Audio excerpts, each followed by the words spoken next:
Today is Bon Jovi, just kidding, Chris Jericho from Wrestlemania 19. And yo, before I do this review, what is going on with that picture of him? Do you see that? Does that even look like Chris Jericho? Yo, check out the back of the box. Let's do this. It's Jericho. From a young age, Chris Jericho was a good wrestler. And it's true, you could have paused there if you want to read the description. Does anyone actually pause to read the description? I doubt it.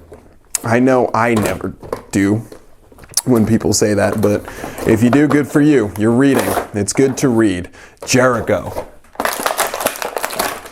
Yo, first things first, I took him out of the box, and what is going on at the top of his head? That looks disgusting. Yo, can I scratch it off? Let's see, no, damaged plastic on the top of the head. I hope that doesn't happen to you because it happened to me. Dude is going gray. I'm not the biggest Mattel historian, but is this the first old school Jericho we're getting? If so, it's not the perfect one because I'm gonna point out some flaws right here. I'm seeing a lot of paint inaccuracies in his face and hair. Look at that, that looks disgusting. And even just his facial hair and his eyebrows, it's like it's barely on there. I don't know what's going on. I'm left very upset when it comes to this. Also, I don't think this is the right body mold. I think he looks way too thin for what he was in the match.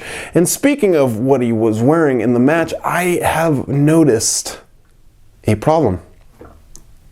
Where's his elbow pad? It's not there. They should have included that as an accessory, something to throw on. I don't see why they didn't. Probably because you have to get this vest on him somehow. I really like how they did the outfit, even though it does look a bit skinny. I think that they really captured Chris Jericho from this WrestleMania. You can check out some pictures I took from it. And yeah, this is Jericho. One unfortunate thing is if he's wearing the coat, he can't exactly do his pose. They don't go up all the way, his arms. So this is the closest you're gonna get to him doing his pose. Not as cool, right? But the detail and everything on the tights are really, really nice. It's just so upsetting that this face we got is absolutely atrocious. That does not look like Jericho.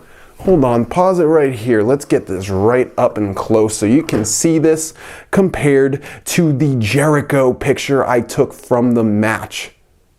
Totally different people, right? This looks like Willem Dafoe mixed with Flynn Rider.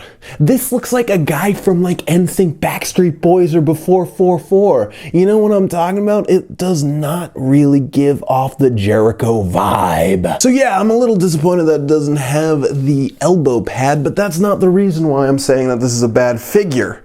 This figure is not very great because it has so many flaws. The head doesn't really look that good, and I have painting flaws up the wazoo on it. Big flaws, like stuff that really get in the way of the enjoyment of this figure. And if mine is flawed, you know that more are going to be flawed. And for the price we're paying for this, about $30 plus shipping, I don't even think you can return it for flaws like this. So this is not something like, oh, you didn't like it, just return it. No, you gotta keep it. So this is not recommended. I really wanted to recommend it. It's old school Jericho, but I do not recommend it. I don't think it's that good. Bummer, right? Cut.